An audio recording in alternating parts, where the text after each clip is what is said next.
Assalomu alaykum. Pituniyani ko'pchilik so'rashganda, bu bir dona shunaqangi bo'lib o'sgani, tidal bo'lish kerak. Bu ampilni pelargoniya shunaqangi o'sgani. Bu gulni shunaqangi holatdan shu holatga olib kelganmiz.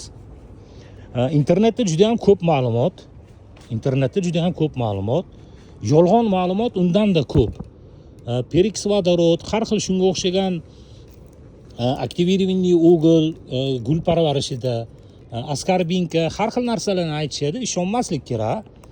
Misol uchun u aytilgan narsalarni birortasini gulchilar ishlatmaydi. Misol uchun men ishlatmayman. Balki men gulchi emasdirman.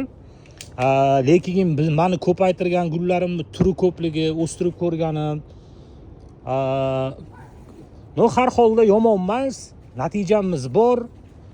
Shundan kelib chiqib turib aytadigan bo'lsak, u aytilgan internetda aytilayotgan narsalarni birortasi ish bermaydi.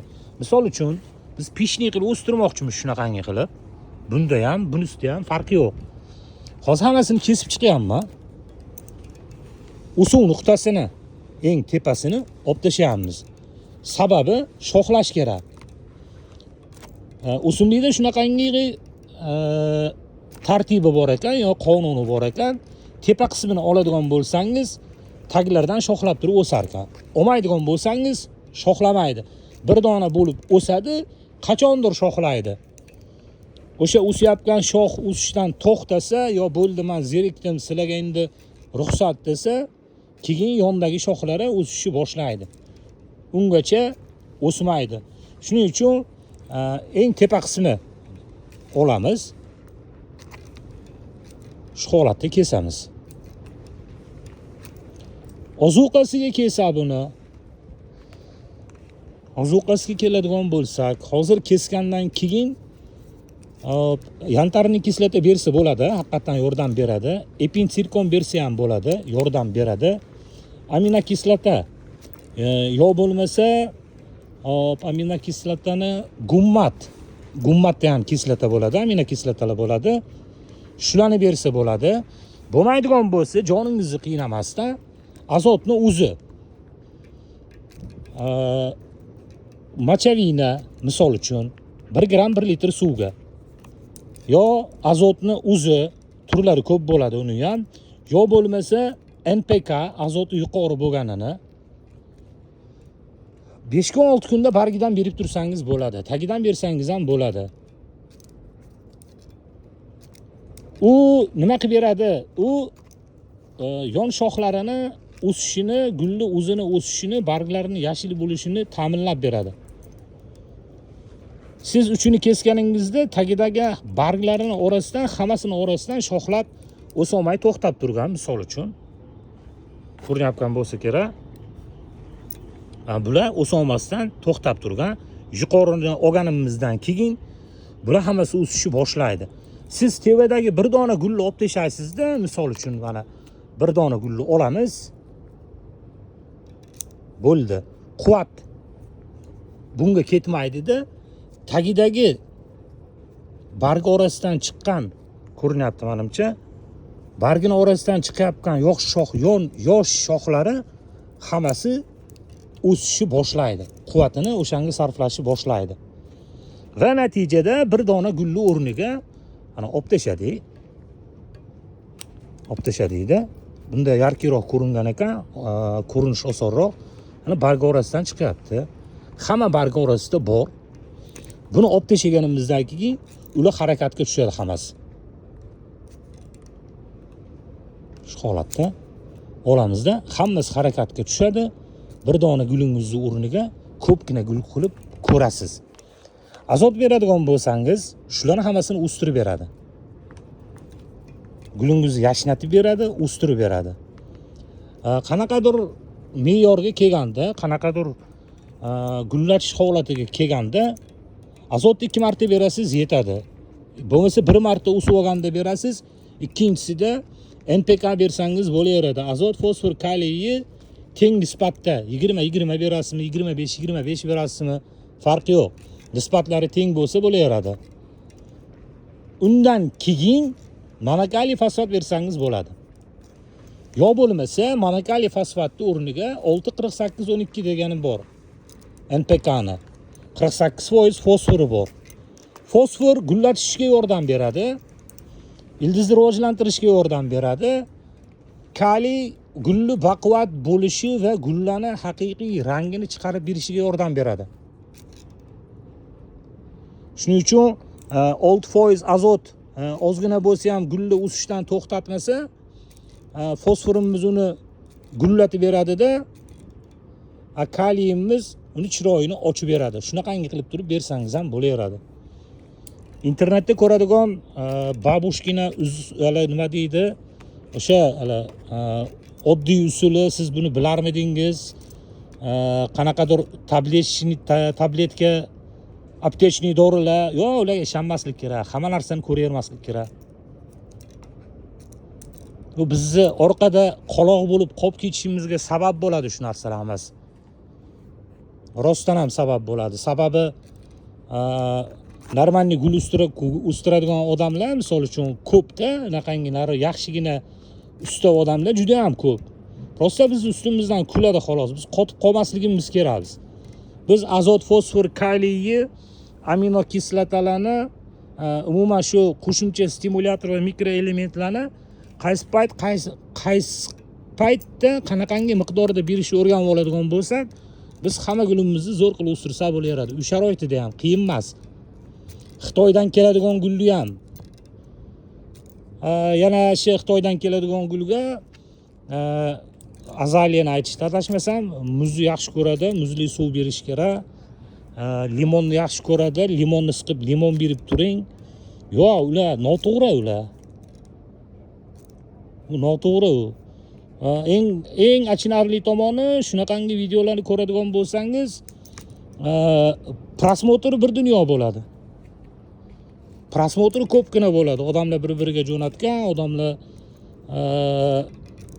nima deydi, obsujeniya qilgan, bilmas ekanman, rahmat kattakon deb. Haqiqiy gulchi unaqangi maslahat bermaydi. Haqiqiy gulchi unaqangi maslahat bergani vaqti ham bo'lmaydi. U tomoni ham bor. U kulgili u. Hali magazinda o'tirib olib, yo qayerdadir o'tirib olib, yo uyda o'tirib olib, hali hype qilaman, prosmotr qilaman deb kallaga kelib qolgan narsani ham olib chiqishadi-da, u noto'g'ri menimcha. Uni siz bilan biz ko'rganda aniqlab olishimiz kerak. Azot, fosfor, kaliyni qaysi paytda qanaqangi qilib berish kerak, shunisini o'rganib olsak, o'shani o'zi yetarli bo'ladi. Bo'ldi, qolgan hammasi xom xayol bo'ladi. Gul zo'r o'sishi uchun to'g'ri tuproq tayyorlash kerak. To'g'ri tuproq deganda faqat agrobaltni maynini tanlanmaydi. Misol uchun torf bo'ladigan bo'lsa, kokosiviy torf o'ziga eki bo'lmaydi. Biagomus o'ziga ham eki bo'lmaydi. Agrobaltni o'ziga ham eki bo'lmaydi. Biz O'zbekistonda iqlim o'ta issiq, torf o'ziga eki bo'lmaydi, aralashtirish kerak. Hammasini aralashtirib ekish kerak. Yo'q bo'lmasa, oddiy o'sha agrobaltni tuprog'ini biagomus bilan aralashtirib, ozgina tuproq qo'shib yuborish kerak, namlikni ushlab berib turadi. Shunaqangi qilib eksa ham bo'laveradi. Zo'r tuproq bo'lishi kerak. Tuprog'ingiz qancha yengil havo o'tkazadigan bo'lsa, gulingiz shunchalik zo'r o'sadi. Undan yog'iga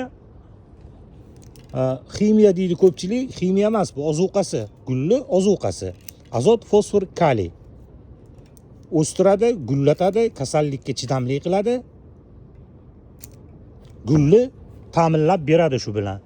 Bizda misol uchun simichka yog'i ovqat qilgan yog' bo'lmasa, ovqat qila olmaymiz.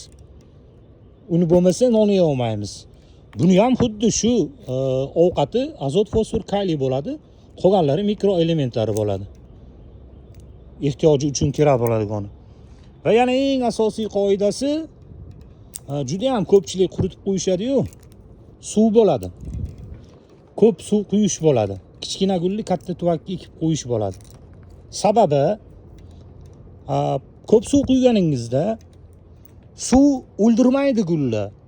Ko'p suv quyganingizda tuproq ichidagi havoni siqib chiqarib yuboradi. Ichkarisida havo qolmaydi. Kislorod qolmaydi. Gul tuproqdagi ozuqa va suvlarni tanasiga berishi uchun havo olish kerak, ildizni nafas olish kerak. Suv ko'p berganingizda tegi balota bo'lib qoladi-da, ichidagi havolarni hammasi chiqib ketib qoladi, ildiz dimlanib qoladi. Natijada tanasiga suvni ham, ozuqani ham chiqarib bera olmaydi. Va u sekin bargiga, tanasiga berib gul qurishni boshlaydi. Shuning uchun 20 ta perix vodoroddan, men uni ko'p aytardim, men uni eng zo'r va oddiy usuli, oddiy misol uchun mana suv berilgan, tagini yumshatib qo'yish. To siz bu safar suv berguningizgacha siz buni ham oshiqcha namligini chiqarishga yordam berasiz birinchisi, ham ildizni nafas olishiga zo'r kislorod qilib bergan bo'lasiz. Bu 20 ta perix vodoroddan zo'r bu. Perix vodorod tuproqdagi qanaqadir bakteriyalarni o'ldiradi deyshadi. Yo'q, bo'lmagan gap, o'ldirmaydi u. U odamga ishlab chiqarilgan narsa, uni shu narsalarni to'g'ri tushunishimiz kerak, gulimiz zo'r o'saveradi. Asosiy qoida to'g'ri tuproq, to'g'ri tuvak tanlash, to'g'ri suv quyish, pishni qilib o'stirish uchun bo'lsa, uni albatta kesish kerak. Kesasiz, shoxlatasiz va ozuqasini berasiz. Shunda gulingiz zo'r bo'lib o'sadi. Hamma ko'rgan narsamizga ishonib ketavermasligimiz kerak. Biz hech kimga g'ayriligimiz kelmaydi. Kimnidir prosmotri ko'p bo'lsa yoki kimnidir obunachisi ko'p bo'lsa, bizga umuman uni ahamiyati ham yo'q, qizig'i ham yo'q. Sababi bizni rizqimizni Xudo beraveradi. O'zimizga yarasha gulimiz bor, o'zimizga yarasha bizga ishonadigan odamlar bor. Bizga o'shan o'zi yetarli bo'ladi. Bu sodda bo'lmasligimiz va gulni to'g'ri o'stirishda to'g'ri yo'nalish tanlashligimiz uchun shu videoni qildim. Ketkazgan vaqtingizga rozi bo'lasizlar demoqchi edim. Mayli, oxirida bir geran ko'rsatib qo'yay. Leona Galaktika gullari katta-katta, ajoyib. Hop. Qora roza. Phoenix. Edward Elegance bo'lish kerak buni nomi. Buni bilmadim nomi nimaligini. Pak Salmon Comtes ham bo'lishi mumkin. Bu Rokokko. Ruskaya razdolya bo'lish kerak. Leona Galaktika. Turlari ko'p. Bu Saga emas, bu Natali degan sorti. Sagada rangi boshqacharoq bo'ladi. Vizantiya.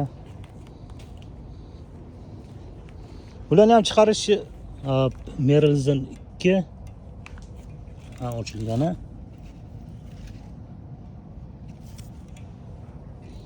Xudo xohlasa narxi bilan qo'ysak kerak. Ketkazgan vaqtingizga rozi bo'lasizlar. Sodda bo'lmaslik kerak. Azot, fosfor, kaliyni Xudo xohlasa qo'yib boramiz. Ko'rib borsanglar, bir chekkadan tushuntiramiz, tushuntirib boryapmiz ham. Ketkazgan vaqtingizga rozi bo'lasizlar.